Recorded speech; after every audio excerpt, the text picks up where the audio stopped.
everyone. I'm Mark Marcenit. I'm the CEO of Aulart, and welcome to another Twitch event. Today we have the pleasure to have a really amazing music producer with more than 3 years making music, but also he has more than 15 years as a professional mastering engineer. He also did a fantastic masterclass with us in Aulart.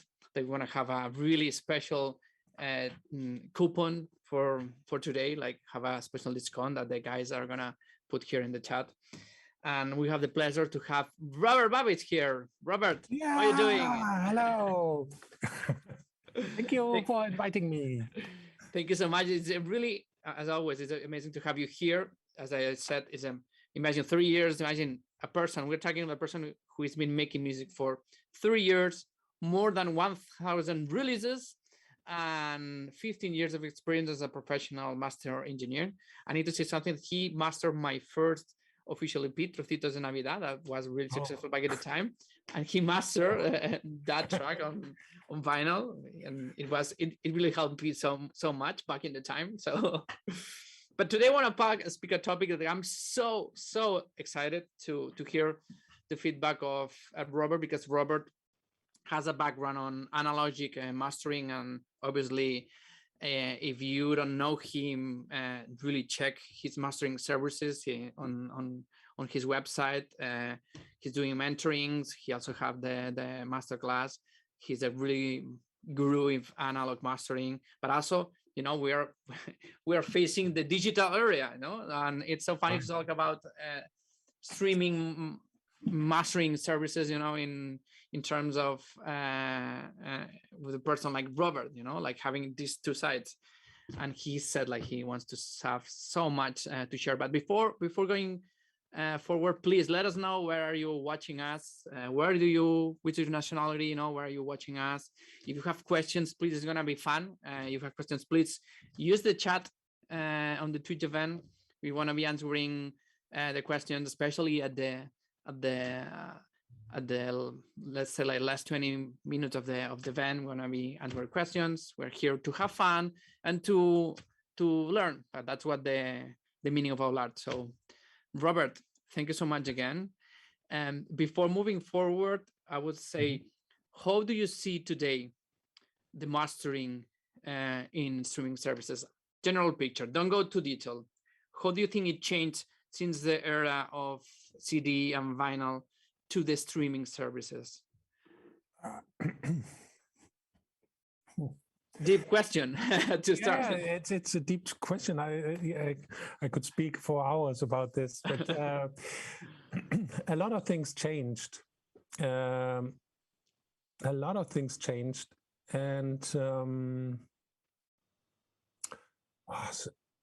but in general, in the whole music industry, on all levels, everything changed. It's like a revolution. Every 3 years, things are like different. But it's very interesting, and especially for me as a mastering engineer, you know, there is this competition always. Like, nobody talks about this, but everybody wants to be the best. And it's interesting how technology is changing our work. I mean, from now, things are possible that were never possible if you were just mastering on a pure analog level. Now you need the digital stuff. Things where before, when you were talking to an old school mastering engineer, he would say, I don't use digital. They need it. You know, now there's crazy plugins on the market, crazy tools. It's amazing. Yeah. And I'm here to talk about a few things and yeah. By the way, we have people from Venezuela, Germany. We have people from France, Joshua Tree, California, Rotterdam, Colombia, Los Angeles, Poland, Robert the King, South Milan, so Santiago de Chile. So thank you so much. We really make us happy to know like music is worldwide, and it's a connection to different cultures, languages, and there's no barriers. There's no walls between music lovers. I know that I shoot a really deep question. Let's try to know the final. let's try to make it easier. But let's say how important. One of the big topics is usually the loudness unit full scale, the LUFS. Like it's been trending lately, and like YouTube says, okay, I'm doing minus. You need to send your masters at -14, or other ones say -16. Loudness unit full scale. Before it was the RMS era, and it was a disruption. How do you see what's really new into this loudness unit full scale era? Because before we start the Twitch, Robert shared some tricks that really shocked me so much. So before going to those tricks, let's get step by step. I mean, the general idea from this streaming services, Spotify, YouTube, and all this, was that they wanted that every track has the same volume, so the listener don't have to turn the volume up or down. Yeah, so that's actually, it's a great idea. Of course, I mean, great, but and the thing is, if you go through YouTube or some tips and tricks how you should master, and they throw some numbers. On the professional level, nobody cares about this. It's still loud. It's even louder than ever before. And if you analyze, if you just let your Spotify play into your DAW and put an analyzer on, very easy. Takes a minute, and just look at the values. You will see it's brutal loud, but everybody accepted that they just turn you down in volume. But it's still extremely compressed, everything.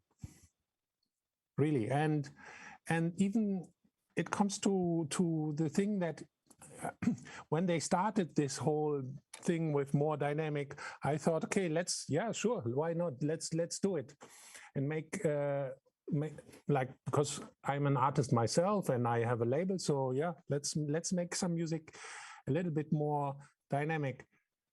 Yeah, and then I mastered it with, I think, I don't know, -14 LUFS. And then it was released, and I was almost ashamed, because when you were jumping through the songs, of course they make the loudness the same, but super dynamic music, we are not used to listen to super dynamic music anymore. Really, it feels like wrong. And it's like wrong. Wow. It feels like it's wrong. When your music really have transient and dynamic, it feels like beginner. That's a really big statement. Yes, and it's part of the sound signature of electronic music, that things are kind of compressed. It's part of the style. If you take this away, it's a different music. Of course, let's say classical music or jazz have to be dynamic. It's a completely different thing. But electronic music, if you take out, if you bring in the real dynamics, it feels wrong. It feels simply wrong. I totally agree. Let me think about this, what you said, because it's really actually it's what happened exactly with the first era of rock and roll. Like I happened this with Bob Dylan, that they used to listen to Bob Dylan singing with a microphone, guitar very quiet, and then the first tour of Bob Dylan that he performed with the electric guitar, it sounds like distorted. It sounds like it was, and the people were not used it, and this maybe totally the opposite. People, as you said, are so used to really loud kick, loud bass, so powerful mixing, and if you put like some dynamics, maybe it's a really good point of view, like say like is wrong. Maybe some of you guys are not aware like what's the story of the mastering or what Robert says, because there is some basic concept, but let me just say basic concepts. So all of this for the student, all of this began when the loudness warp era, let's say, when everything needs to be so compressed. So what happened is like there were in RMS era, basically they did some measurement that it doesn't balance the euphonic curves of our ear. What it means, our human ear doesn't listen at the same volume in the same frequency. So before that era, using loudness units full scale, that it really uses over its euphonic curves. There was like some advertiser TVs, like they say, okay, you need to send everything at -7 RMS, and then a commercial hits and it's so loud. Because why? Because the mastering engineers were using this trick. That it means, okay, you tell me like -7, okay, I want to do these tricks, and obviously the perception of the human is like at 100.17 kilohertz. You hear more loud, so my advertiser is going to be loudest than everyone. Then we move to the era of loudness units full scale, that it says, okay, you cannot do this anymore. We want to take care of your euphonic curves. And now what Robert is saying, that is a huge statement, is like, it doesn't matter, because then, there's some tricks that he's going to explain now to put louder, even with this limitation. It seems like it's a never-ending tricky, stuff. So it's amazing, Robert. Yeah, so basically what I found out when I was analyzing especially commercial music, that in the area of Spotify, and most of these hit songs, they are like 2 minutes 50, 2 minutes 30 these days. Everything is super short. To get this whole LUFS thing, it's measures over a certain time. So it means it calculates everything together. So what the guys are doing is they do really long parts, silent parts. So they do really long breakdowns and a long intro till the drums jump in to get the LUFS down. And when the full song comes in, they can be louder than all the rest. So they are fooling the system with this. So it even changes the way how commercial music is arranged. It's crazy. No, that's like adding heat It's drum. like a trick. It's a trick, no? It means that you have some limitations, but then, like these tricky things to have more headroom, no? Basically, it's like you are adding headroom to the limitation using this tricky. First time I hear this trick, so thank you, Robert, to share it with us. It's really. Yeah, but it's at the same time it's horrible if you listen to this. I mean, when everything is in, they master. If we still talk about RMS, it goes to 5 or 4 RMS in the loudest parts. It's like crushed.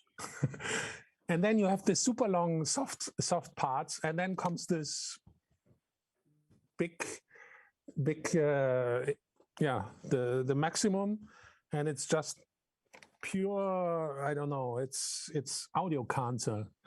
It makes but that's the reality. I mean, but my tip really for all the musicians out there, don't care about loudness, just care about that your song sounds great.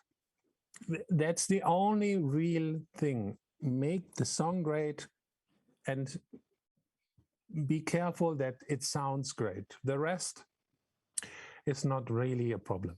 It's really, you can be loud, you can not be loud. I mean, in the end, everyone is loud. Guys, really listen to this. This is one of the no, the clear statement, clear message. Like I totally agree, 100%. Like sometimes it's people struggle with, oh, I don't have the best mastering, whatever. But then have you really took care of the arranging, of the mixing, of the properties of the song, of the meaning? Is this the song expressing your feelings? Sometimes we forget about this and only put on the technical stuff. But actually, I think the mastering is just, it's like taking the best of all of the results, the best of the mixing, the best of the meaning of the song. It's just potentially. But if you don't have the essential ingredients, no, the mastering, I don't know. You will say, but the important part is, how does the song make you feel? And if you are able to make a song that really, gives you emotion, then it's what you have to do. The mastering, I mean, the whole loudness thing, I don't know. It's interesting how things change, but in general, you create the feeling of a loud song is more in the mix down and the arrangement than in the mastering. This is the important part. If you want to have your song really powerful, it's the way how you make your mix down, and especially the way how you arrange is the secret. Not the master, not the limiter you put on, not the maximizer or whatever. This is not making your song loud. Like the feeling. Yeah. Do you and one of the things you said in your masterclass with us, and you said actually in the beginning, no, it's like before you didn't like to use plugins. Now you say like things change. Mm-hmm. And do you think now in this streaming new era, are you using special plugins for streaming services, or for you don't care if it's vinyl or streaming? Actually, if I know a client is making a vinyl, it makes a difference, because vinyl have a certain physical limitation on loudness. It's there, and it's there. So you need to make your music a little bit more dynamic than on a streaming service. And sometimes it's interesting. Sometimes you get the comment that some older people, they will tell you, oh, my vinyl sounds way better than your digital, blah, blah. But in a way, it's because it's not so loud, and the vinyl has less high end and less bass. So the whole vinyl is so warm and nice and high quality is because you have less frequencies than on digital. I know people don't want to hear that, and but actually it's true. I prefer the WAV file to any vinyl record, really. But on the other side, it's nice. Of course, I still release music on vinyl, and it's a nice way to collect, and you can feel your music. But if you really care about audio quality, I will not use vinyl. Okay, before moving to some technical that's I know people will kill me for that, but it's okay. Okay, we have people from Santiago de Chile, Israel, Spain, Ukraine, Barcelona, Mexico City, USA, and UK. And actually, we have the team from Aulart saying that they made a discount, 25% discount, using Babicz 25 on the checkout. So just go to the comment they post if you haven't yet watched his masterclass, that I would strongly recommend you.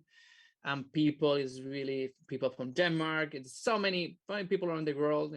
People really saying thank you for sharing the message. And we have people like there are more expertise, but also people who are willing to learn more about this. Mm-hmm. And Omar says like finally someone explains technical details between vinyl and digital.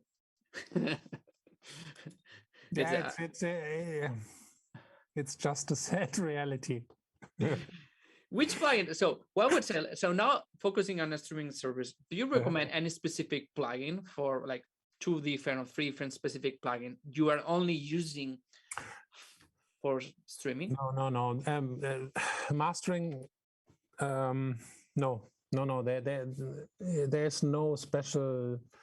I mean, it's great to use analyzer that show you the LUFS just to have a number, but still, if you don't care, it's nice to have this like somewhere, you know. Which analyzer are you using? I use Ulin. Is it actually it's free? I really strongly recommend it. That's a good one. I have here the TC Electronic. It's this hardware unit on the side. The M1, no, it's called M1. That it's also as a plugin. You put that in, and you have a side screen. So I have more space here on for other plugins. But wait. I have my, because I was mastering today. I still have my mastering thing open. So you want to share it? I can. We will. Yeah, as maybe we will talk about this, that we will soon make something special. Ulin, yeah, I have the Ulin and the Logic meter at the same time. I'm just watching them most of the times, yeah. So that is as an analyzer and finalizer, no? But then you're still using the hardware as you normally do. Yeah. But I mean, I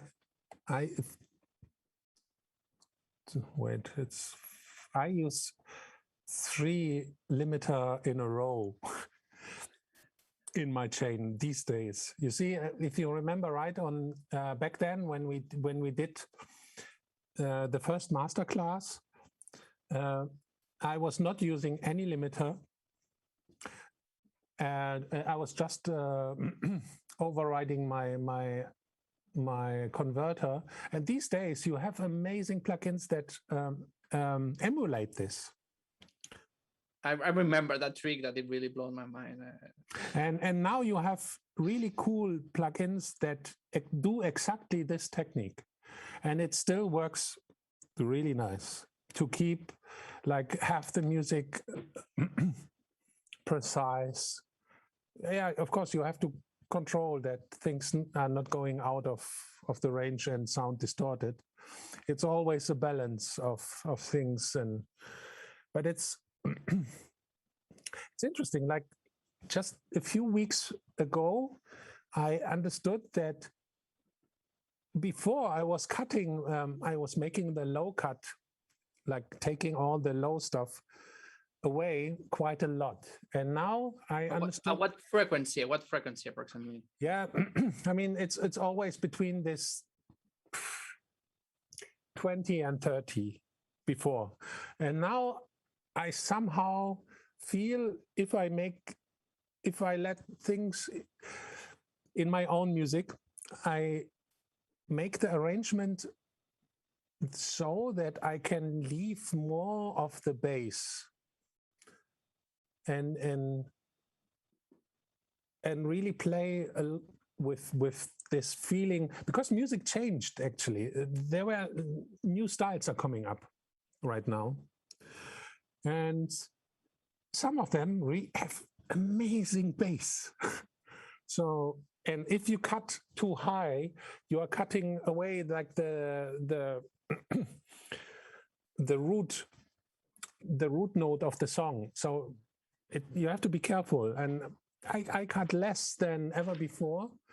And these days but that's almost another topic. When you see me doing a track, when I use EQ, it's only low cuts. I don't use any other stuff. I make the complete mix down just with certain low cuts, and that's it. Using low shelving EQ? There's no push, nothing. I just use a little bit of low cuts here and there, and just by and with how loud you make stuff, that's the way how I arrange. Like, even it's interesting, like a few years back I thought, wow, now I understand less is more. But fuck, like 5 years later I do even less than ever before and it sounds much better. There is something I think I never told you. I don't remember telling you, but when I was studying audio engineer back in 2002, 2003, around that time, I was almost finishing. I remember I was playing on the studios, in the school, one of your tracks called Plastic Star. I remember the mixing and mastering Battlestar, maybe, quality. right? It was Battlestar, this with this huge bass. Yeah, it was in I think Anthony Rother's label, and I remember was analyzing the track, how you made that bass, how it sounds dynamic, but at the same time like punch. But what it means, that was in 2003. So imagine how many techniques you develop, how many experience you develop. So when now you say like you are only doing like low cut, it means like you're a Jedi of that. For me, or for the probably so many users, to achieve that goal is like, it's a lot of experience. But actually, I don't have any secret. So I'm that's why I have my own teaching groups where I'm teaching how I work and how I do my music, and try to teach my students use less. I mean, we don't need the Swiss Alps as an EQ curve. Nobody needs that, It destroys the signal, but it would be a topic I could talk for hours just about EQing. Okay. But do less as possible. Really, it's you will thank me later. it's yeah. One thing, like I remember you said, like if actually someone send you a mix down and you want and they want you to do the mastering, if you see like there's so many issues, you always decline the service and say, okay, I can master this, please can you send me, because these things also. Of course, I'm teaching my clients, or I try at least, if they have like problems, I try to tell them, hey, please try to make this or that can help you. Of course, I mean, if I teach my clients to make things better, I have less work. So it's just, it's good for me, so I don't have to repair so much. And the client is in the end more happy because he is proud that he made the mix really good. So it's a win-win. So now it's time, guys. Now it's your chance to ask questions in the following minutes. You want to be asking all your questions, so please enjoy this unique opportunity to ask Robert questions, and let's learn together. About, for example, the dynamics. So you don't recommend any mastering or any home producer that was doing their own mastering to do different masterings for the different platforms. So it's not necessary to do one mastering for YouTube, one mastering for Spotify. What about the mastering? Okay, let's say, what about the mastering for a club version versus a streaming? Can be the same mastering, or it needs to be different? It is the same mastering. Same mastering. It is, yeah. I would say you need two different masterings for vinyl and all the rest. Especially for vinyl, I do two versions, but for club, because nobody is caring for, nobody really takes care about that streaming is taking you down. Everything is loud. They just, I mean, I advise everyone here, open your DAW. There are tools to let your music go through your DAW and put an analyzer on and just go through your favorite playlist and be surprised. That's interesting. Okay, I'm gonna start to ask you questions. Since Frank says he is not a mastering engineer, but in fact I'm a total newbie, but don't put the know-how level down for me. I'm just here to learn and totally outsource mastering service once half finished track ready. So it means, for example, in this question, no, like newbies, like or people who is new into this question, what suggestion you would give them to do for a person who is now, imagine like a person who just finished their first tracks? Do you encourage them to do their own masterings or outsource the service? What do you recommend? I mean, these days you also have this automatic services, right? This automatic mastering things. What do you think about? It's okay for a beginner. It's maybe even not bad to use. I mean, you have a few services out there, just to get a clue on how music can sound if it's processed. But the thing is, this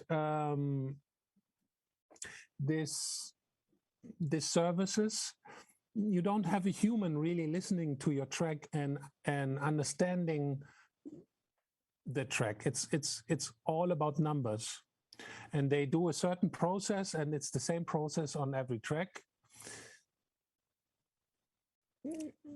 It works, but it's missing somehow the human soul.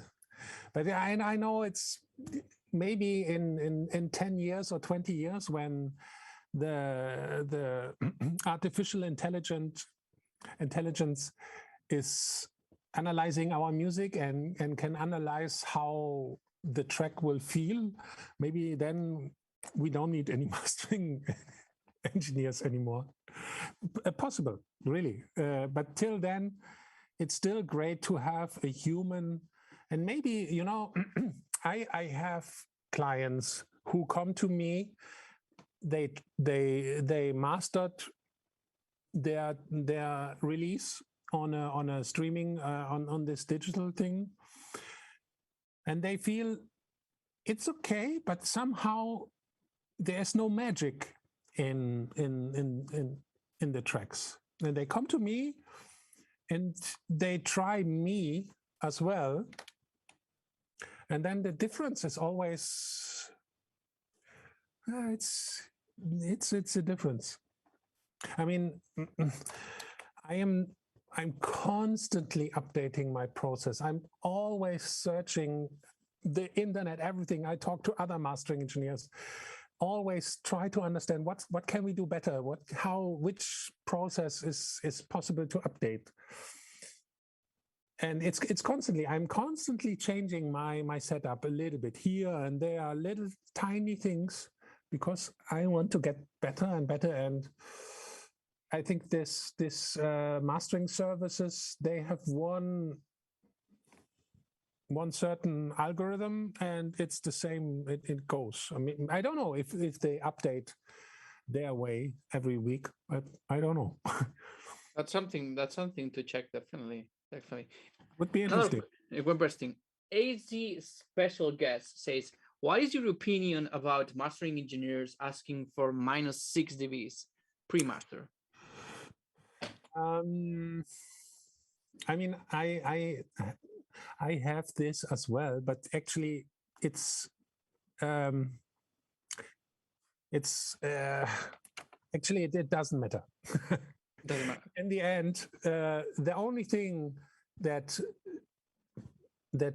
the music needs to be, it's that you don't have a limiter on your track, and you don't go over 0. As long as the track, it can be, if you still stay in 24-bit, you have so much headroom between, like the noise floor is so down that your music can be loud at this or loud at that. No problem. Because I mean, I still work, of course, with analog, and analog has almost an infinite resolution. So I just, if something is not loud enough, I make it a little bit louder. If it's too loud, I go down. every mastering engineer have a special level how he is going into his tools, but he will do it anyway. You can make it easier for a mastering engineer if you go this -6, but don't care. I actually remember we had this conversation with Hans Wieger, and really he said exactly the same. Care about that the song is really nice. That's your job as a musician. Okay, Black Cloud Music is asking, what would be Babicz's recommendation for a mastering chain at the end of a live setup? Really interesting question. Actually, on my live setup, I just have a low cut and a Pro L. That's all. But I know what I do, so I don't need much.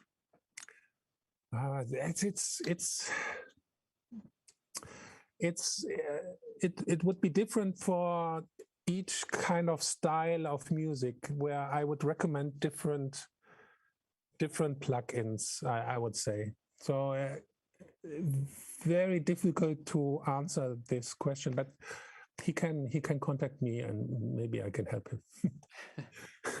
Or maybe you can do like a webinar or something, you know, when we're doing bootcamp in Aulart. You're welcome to do any mastering bootcamp.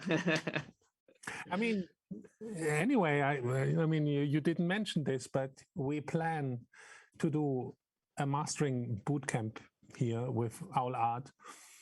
And my goal would be to show everything I know about mastering, show the gear that is used, the software that is used, and as well, I want to replicate my whole mastering chain in plugins, so people will be able to do the mastering themselves and understand how things work. Let's see. That's my goal. I want to teach this, and with Aulart, I have great partners, so I think we will do something amazing. Just watch this channel. Yeah, follow Robert Babicz Instagram. Check his website services. Yeah, as soon when we really finish the whole concept, we will let you know. Yeah, and always remember to subscribe on Aulart Twitch channel for following information. We have Sayin asking, which analyzer is the one you recommend for mastering? I guess it's it's electronic, no? Or which one? I mean, this TC what's the name of this? It just says TC electronic. It's the M1, no? It's not called M1. Yeah, the thing is, even I'm not even really using the analyzer when I produce or make mastering. It's like I have this on my, like, as a side monitor here, just to see if something really goes crazy. But actually, the best analyzer on the planet is this thing that you have inside. You need to learn to listen, and then you don't need all this analyzer. Or there is this I mean, a lot of newcomer, they use this isotope tool. What's the name? Balance? No, there's this thing where it shows you how your music. Neutron. There's a tool that shows you how your music should be to be like the other kind of music. I hate this stuff. It makes our music even more uniform than we are. Everything sounds the same anyway. It's horrible. I advise, please, musicians, just care about your song. Make that the song sounds amazing, that you feel amazing. Break every rule you can. Do whatever. It's as long as it gives you goosebumps, you know. Then the music is amazing. Don't care about what all the other people tell you. This, you need to do this and this, or you are a bad guy. Fuck it. Make the music amazing. You are the star. You are the artist. And but imagine, like, for example, for someone new, like he's asking just for like for a mastering analyzer. Would you recommend the electronic of anyone just for a beginner? All of them are basically good. Okay. Really, in the end, all of them are really good. Really, all of them. Okay. If you use, let's say, I mean, all the modern EQs, like Pro. I mean, I'm not using that anymore. But all the modern, like FabFilter, or actually, I have a new favorite EQ that it's the Vice EQ from Softtube. That I think it's now state of the art in terms of EQing, and it has a built-in analyzer as well. All this EQ plugins have an analyzer in, so I don't know if you need a separate one. Well, that's interesting. Lalo Jensen is asking how you approach soft clipping. Do you use it in your mastering? Oh yes, a lot. A lot. A lot. Actually, I have one super favorite, like my go-to plugin. It's called OVC 128. It's from Voxengo. This is my favorite clipper. Amazing tool to get clear, loud. If you put this in front of your limiter, magic. It's like, okay, guys, listen to this. Robert, I mean, anyway, like in mastering, it's not about doing drastical stuff. You do little tiny steps, and maybe a lot of little tiny steps, but they are tiny, and it all comes together in the end, like the whole. It's like cooking with spices. You do a bit of this and that, and everything you do too much, the taste is awful. Omar Kwankyu, he says, like, he suggests, this is a suggestion from Omar Kwankyu. He says, like, he's only using PAZ analyzer, the master channel. However, he recently acquired the mastering mix level. I got what features dynamic range and kit Roma. I think it's a really visual plugin. I know the plugin, but basically it's really visual, really clear. But sometimes, it helps, like, to have a really visual reference. For a beginner, maybe it can help, because it takes a long time till you really learn to listen, till you are able to hear micro dynamic and big dynamic. So I don't watch my analyzer too much, but for a beginner it can help. But really, in the end, don't do the mistake that you just watch the numbers and not listen. Yeah. That's the point. That's something really guys suggested to listen carefully. Sometimes we focus too much. Yeah, we focus too much in numbers, and then we don't use, as Robert said, our best analyzer that ears. And it's a common, let's say, like, it's part of the path. Like error and success. It's like sometimes you focus too much on numbers, and then you lose yourself into you have to listen with your heart. That's also really important. And listen and feel, and then you. But I understand it's difficult. I mean, personally, when I do music, I somehow even speak to my tracks. I ask my track, "What do you need from me? How can I make you better?" And the track is telling me by just listening. When I make my music, I quite often just close my eyes. I sit here and listen. The track is telling me what to do. No, definitely.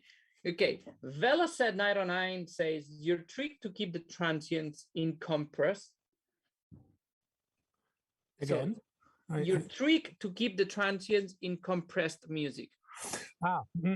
Okay, yeah. Of course, I have a certain technique. The thing is, I use compression not to compress things. I use compression to increase the transients. So that means I have certain compressors here around me, and usually most of the times they all have I make the attack as long as possible, so it lets the transients go through and then grab a little bit. What I'm doing is I'm increasing the dynamic range, the transients a lot, and then when you go to your limiter or whatever in the later on, you are grabbing them, but that's why I use 3 limiters, and maybe I, of course I still use my real tape machine. I have my Studer here, just to able to grab the transients, and then if you cut it, it still gives you the feeling that the transients are there because you made them louder before you increase the contrast. Yeah, I could show this, but yeah, we cannot do it right now. But it's an easy thing. Increase the transients, and then later when you compress, like you limit or you cut stuff, the feeling of transients is still there. Okay, we have another question. Gilson is asking how to get more warmth in mixdown. He say especially Ben Bomber's track sounds very warm usually. I don't think this is a mastering, or maybe it's more into the mixdown. No, it's a mixdown thing. Warmth or yeah. If let me think, I have the possibility, like when I get material, and sometimes it has this cold feeling. Because I have almost like a battery of different preamps here. Actually, I'm using. I have a lot of microphone preamps without recording music with microphones. I use the microphone preamps for the color and for the texture. Wait a second, you showed this in the masterclass, this technique. Just as a reminder, the coupon is going to only be available during this. I'm showing webinar. This technique. Yeah, he's showing this in the masterclass. And yeah, I still develop this technique even further. Where sometimes you can combine stuff, because I know this unit is just creating this kind of overtones a little bit here, and this other is having a bit of high end. And that's maybe also the reason why I don't need EQ so much, because I let the units do their magic somehow with their transformer and tubes. Yeah, it's more. Again, we could talk for hours, and I could. Yeah, it's a giant topic. But let's say it's like more into it's more into the mixdown part usually to bring the warmth. I mean, these days there are amazing channel strip plugins, especially from companies like Plugin Alliance, or there are so many more, where you have channel strips. They emulate an analog console, and they do it quite good. Like really, it's amazing. I use them as well in my music. Will Manti is asking, maybe the analyzer is TC Clarity from TC Electronics. Yeah, could be. Yeah, it's this. It's there. Okay, we But have. anyway, it's really just to see. For me, it's just to see. It's just the general picture of just to make sure that what I hear is really what I see. I mean, sometimes when you work for hours and hours and hours, you get tired. Yeah. And this is my safety net. It's more or less, I need the analyzer as my safety net to be sure that, okay, yeah, it's the same. Okay. CIE is saying an advice like he probably watched. Thank you. He's like one of the best advice he got from me is like I said, like one of the best investments you need to do in any career, let's say music career, it's like invest in a good chair because you need to be sitting here for so many hours. So Oh, yes. I would say like get a budget for that and don't be cheap.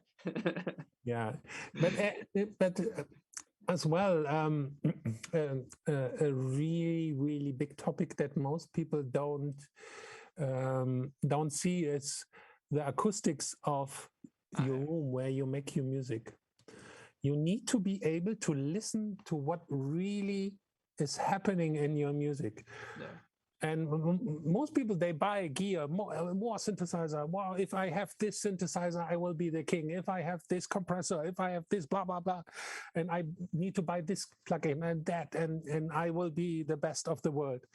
But care about how you listen to your music. Okay. This makes you the best. Okay. There is a fun fact that we're not talk more anymore. You need to discover on his masterclass. But Robert has a really big thing with Daft Punk. A really funny story that isn't his masterclass. I'm not gonna reveal the secret. We talk about it a lot. By the way, so sad that they split, it's funny. Yes. I remember in the story like saying, oh, Robert was in the Daft Punk studio and it was related with this reference, but I'm not gonna, because it's a long story. But we have Theo Trang saying thoughts about multi-band compressor. What do you think in mastering? If people who know me and some older videos of mine where I was saying bad words about multiband compression, I am still very, very careful, like super careful with this. But it changed. These days, there is a company called Leapwing, and they have a plugin called Dyne One. And I think this plugin was a game changer in the whole thing of multiband compression. It's the first time where I would say, yes, multiband compression in a good way, because it's not typical just multiband, it's multiband in parallel. So you just mix the compressed signal into your uncompressed signal in multiband, and they were caring about the bands, and it's amazing. Like, check this, check this. It's the game changer. It's wow. So would you say like you like multiband compressor using it as a parallel compression? Yeah. Okay, that would be no only. like, and only a little bit as again, like I'm not using multiband compression as on the whole signal, only in parallel. Only in parallel. And I also don't use any multiband in production, but that's just me. And other people do amazing music with this stuff. It's just me. Okay, guys, we are using the last minute, so if you have questions, we want to be spending a few more minutes. So please shoot your questions because it's your last chance. We have already a few of them. So, 1 second. They're really it's so fun. I really love the chat of on the Twitch because it's really fun. Let's say how do you listen? Do you listen to different loudness levels when mastering? How much is the SPL level you tend to work when mastering? That Factor Berkshire, he asked 3 questions. Let's go one by one. Factor Berkshire, do you listen at different loudness levels when mastering? Actually, I'm not really loud when I do the mix down and the mastering. Only sometimes when I just want to make sure that the track is super powerful, I listen for a few seconds in super loud. Because I have a very big system here, it's almost like a club system. You can have like amazing volumes, but of course I would never master in that volume. I mean, I don't know how loud I am when I never measured. The thing is, I have here a hardware monitor controller, and I have like a typical position where that I'm. It's like, I don't know. It's like 2 o'clock on my on my monitor controller that usually I'm using, and then sometimes I just push the volume, but not too loud. If your room is really well treated and your speaker are good, they will sound neutral also on low volumes, even better on low volumes. Actually, it's funny because that was his next question. No, how much is the SPL? And if you care about working in ear harming levels. Again, I'm not caring about numbers. Forget numbers. I'm not a mathematician. I'm a musician. I'm an artist. Numbers are not my business. Okay, Robert, thank you so much. I know we are already extending so much at the time. It was a really pleasure as usual to talk with you. It's always fun. I really love to talk. We could stand this for hours, and it's always fun to speak with this nerdy stuff that we love. Do you like the conversation? Have you had fun, Robert? I had fun. Yeah, always nice to meet you. Guys, please thank you again to join the masterclass, and remember we really strongly recommend you to check the Robert Babicz services. I was one of the first to use, actually, as I mentioned in the masterclass. Robert was the first mastering engineer who mastered one of my tracks, so I can only say good reference. But also at the same time, you need to check other mastering engineers, because everyone has a different texture, different sound, no? Actually, yeah, it's an important point. There is no perfect mastering. Every mastering engineer will have a certain sound and a style, and you have to find your mastering guy for your music. It's not working for everyone. And also, mastering engineers are humans and they do mistakes. Yeah. So that means tell them your mistake, tell them, and they will try to make it good. So we are humans. Yeah. No, and actually it's different. And actually, you need to know what's the characteristical sound of this mastering engineer, because maybe you send a mastering to a really great mastering engineer, but maybe it's not the sound that you want. Maybe you need to know there's more warm sound. I think, for example, you define a really warm and clear sound, maybe there's other mastering engineers that are more sharp, more digital. And right, yeah. And sometimes there's some music where the clients really want super loud, powerful, sharp sound, and maybe I'm not the perfect guy for this. Yeah, it's true. I know you like warm highs and you cut off the high frequencies, because I discovered this in your masterclass. So I discovered, all the tips you send, like how to define, how to send music to the mastering. Actually, for me, it's important that I have one advantage to maybe some other mastering guys is that I am an artist myself and a live act. And of course, we have this special situation right now, but usually I was traveling on a weekend and playing my tracks on big PAs. So I always had this live experience, how the track sounds actually in a club, and what you have to do with this, and how club systems change over time and stuff like that. It's not bad if you have somebody who knows what's going on, and Okay, it's not just in his office. Last comment, and we can finish. Tomic Star 2003 says, Rob, you will be my master engineer in the future.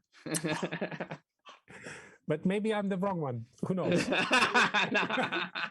Imagine.